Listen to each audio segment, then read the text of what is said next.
Ya Habibim, ya Muhammad, ya Rasulim, ya Muhammad. Sizga bo'lsin ummatingizdan durud salovat Muhammad. Bismillahirrahmanirrahim. Alhamdulillah, vassalatu vassalamu ala rasulillah va amma ba'd. Sizu bizni yo'qdan bor qilgan, mo'min musulmon qilib iymonlilar safida yaratgan Alloh haq subhanahu va taologa beadad, behisob hamd va sanolar. Va sizu bizlarni chiroyli xulqqa, chiroyli tarbiyaga tarbiyalagan, yaxshi amal qilishlikka buyurgan Habibimiz, qiyomatda shafoatchimiz bo'lgan janobi payg'ambarimiz Muhammad Mustafa sallallohu alayhi vasallamga durud salom shariflar bo'lsin. Azizlar, bu Xudoyim taolo insonga eng oliy ne'mat til ne'matini berdi. Bu tilni inson har xil narsalarga ishlatishi mumkin. Inson bu tilni shunday hikmatli qildiki, bu tildan har xil narsalar chiqishi mumkin ekanki, bugungi kunda eng insonlarga zarar beruvchi narsa ham til bo'lsa, eng xursandchilik beruvchi narsa ham til bo'lib turmoqda. Hozirgi kunda avj olgan, hozirgi kunda reytingi eng baland desa ham bo'laveradi, shulardan bittasi tildan keladigan, insonni boshiga keladigan ofat bu g'iybatdir. Xudoyim taolo siz bizlarga insonni g'iybat qilmaslik to'g'risida Qur'oni azim marhamat qilib aytadiki, astag'firu billah va la yaghtab ba'dukum ba'da ayuhibbu ahadukum an ya'kula lahma akhihi maytan fakarihtumuhu wattaqulloh innalloha tawwabur rahim. Sadaqallohul azim. Ya'ni ey insonlar, ey mu'minlar, sizlar birodaringizni go'shini yeyishni yaxshi ko'rasizlarmi?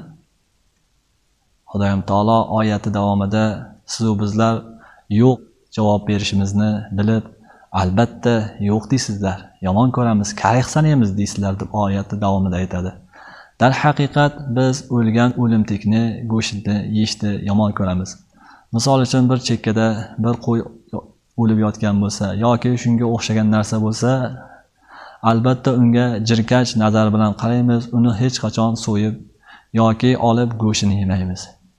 Xudoyim taolo oyatda bir musulmon odamni obro'sini to'kishlik, uni orqasidan yomon gapirishlikni xuddi o'zini birodarini go'shtini yeyishga o'xshatyapti. Bu haqida janobi payg'ambarimiz sallallohu alayhi vasallam marhamat qilib aytadilarki, bir kun Oysha Siddiqa radhiyallohu anha onamiz bilan birga o'tirgan edilar. Bir Habash ayol, qora suratdagi ayol kirib kelib, Rasululloh sallallohu alayhi vasallamdan kirishga izn so'radilar va kirdilar va bir necha savollarni so'radi. Shunda chiqib ketayotganida Oysha Siddiqa onamiz aytdilarki, chiqib ketganlaridan keyin bu ayol qanday ham qora ekan dedilar. Shunda Rasululloh sallallohu alayhi vasallam aytdilarki, ey Oysha, sen hozir g'iybat qilding dedilar. Shunda Oysha Siddiqa onamiz aytdilarki, yo Rasululloh, men hozir g'iybat qilgan yo'qman-ku. Undagi bor xislatni aytgan bo'lsam, unda haqiqatan ham qoralik bor edi. Shu o'zidagi bor toifasini aytdim-ku, bor sifatini aytdim-ku dedilar. San ey Oysha dedilar, undagi bor sifatni aytsang-ku, agar u eshitsa xafa bo'ladigan bo'lsa, bu g'iybatdir dedilar. Va agarda san undagi yo'q sifatni aytadigan bo'lsang, yo'q narsani aytadigan bo'lsang, u bo'xtondir. Bo'xton esa odam o'ldirgandan ham gunohi og'irroq dedilar. Mana dar haqiqat azizlar, hozirgi kunda eng kerakli narsa shuki, bizlar ko'p vaqt ulamolarni, ahli ilmlarni yoki qo'ni-qo'shnilarni yoki har xil odamlarni qachon qarasak bir joyda bir 4 ta odam yoki 3 ta odam to'planib qoladigan bo'lsa, albatta gapimiz g'iybatdan boshlanadi. G'iybat bilan gapimiz qiziygan bo'lib ketdi, davralarimiz, suhbatlarimiz g'iybat bilan bo'lib ketdi. Ahli ulamolarni qancha g'iybatlar qilib tashlashyapti. Payg'ambarimiz sallallohu alayhi vasallam va ulamolar aytadiki, ahli ilmni g'iybat qilishdan saqlaninglar, chunki uning go'shti o'lgan o'limtikdan ham yomonroqdir dedilar. Chunki u insonni agarda yomon bo'ladigan bo'lsa go'shi seni o'ldirish mumkin deyishdi. Shuning uchun bu narsadan nihoyatda e'tibor bo'lishimiz kerak.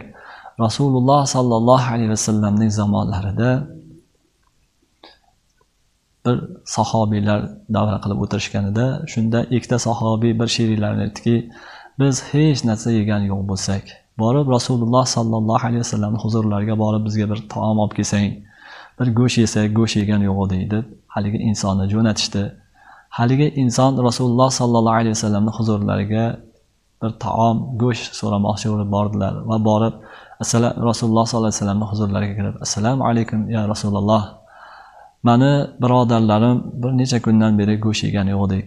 Shu sizga huzuringizga bir taom olib kelsang, Rasululloh sallallohu alayhi vasallamning huzuridan taom kelsang, go'sht olib kelsang deyishdi. Shuni olgani kelyapman" dedilar. Rasululloh sallallohu alayhi vasallam aytdilarki, borib birodarlarga aytgin, ular hozirgina go'sht yeyishdi dedilar. Shunda haligi sahobiy hayron bo'lib orqalariga qaytdi va orqalariga borib qarasalar, u zot hech narsa ko'tarib kelmagan. Biz senga Rasululloh sallallohu alayhi vasallamning huzurlariga jo'natdik. Nimaga quruq qo'l bilan qaytding dedilar. Rasululloh sallallohu alayhi vasallam aytdilarki, sizlar hozir go'sht yeyapsizlar dedilar dedi. Shunda haligi insonlar, sahobiylar aytishdiki, yo'q, biz go'sht yegan yo'qmiz, sen ketganingdan beri jim turibmiz, hech narsa yemasdan deyishdi. Bor Rasululloh sallallohu alayhi vasallamning huzurlariga yana bir bor borib so'ragan, ular hech narsa yemabdi degan aytgan deyishdi. Shunda haligi inson Rasululloh sallallohu alayhi vasallamning huzurlariga borishdi. Shunda Rasululloh sallallohu alayhi vasallam aytdilarki, ular yo'q, hozirgina go'sht yeyishdi. Bo'lmasam ularni men oldimga olib kelgin deyishdi. Shunda haligi inson borib, sizlar go'sht yegan ekansizlar. Ishonmayotgan bo'lsalaring Rasululloh sallallohu alayhi vasallamning huzurlariga boring dedilar. Shunda haligi insonlar Rasululloh sallallohu alayhi vasallamning huzurlariga kelishdi va "Yo Rasululloh, bizni go'sht yeyapsiz deyapsiz. Biz go'sht yegan yo'qmiz, hech narsa taom yegan yo'q bo'lsak, shuning uchun bu birodarimizni sizni huzuringizga jo'natuvdik" deyishganida, shunda Rasululloh sallallohu alayhi vasallam aytdilarki, "Yo'q, sizlar go'sht yedilaring. Hozirgina birodarlaringning go'shtini yedilaring. Chunki sizlar uydan chiqarganlaringda aytdilaringki, bu sahobiy juda sekin yuradi. Qachanda Rasululloh sallallohu alayhi vasallamning huzuriga borib go'shtni so'rab olib kelgancha ancha vaqt o'tib ketadi, sekin yuradi deb g'iybat qildilaring. Ishonmasalang tupuringlar" dedi. Shunda haligi insonlar tupurishuvdi, og'zlaridan lahta qon chiqdi. Ana azizlar, bu g'iybat shunchalik biz arzimagan narsa sanashimiz g'iybat ekanmi? Shuning uchun bu narsadan o'zimizni saqlaylik, tilimizni tiyaylik. Ulamolarimiz aytishadiki, bir kun Rasululloh sallallohu alayhi vasallamning zamonlarida bir sassiq qo'lansa hid keldi. Shunda Rasululloh sallallohu alayhi vasallam aytdilarki, g'ayridinlar, munofiqlar musulmonlarni g'iybat qilyapti dedilar. Shunda sahobalar, "Ya Rasululloh, qanday bildingiz?" deyishdi. Bu g'iybat qilgan insonni og'zidan shunaqangi sassiq go'shti, qonni hidi keladi dedilar.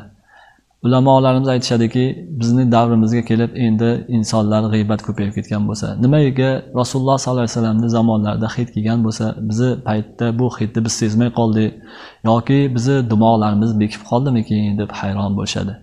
Bunga ulamolarimiz javob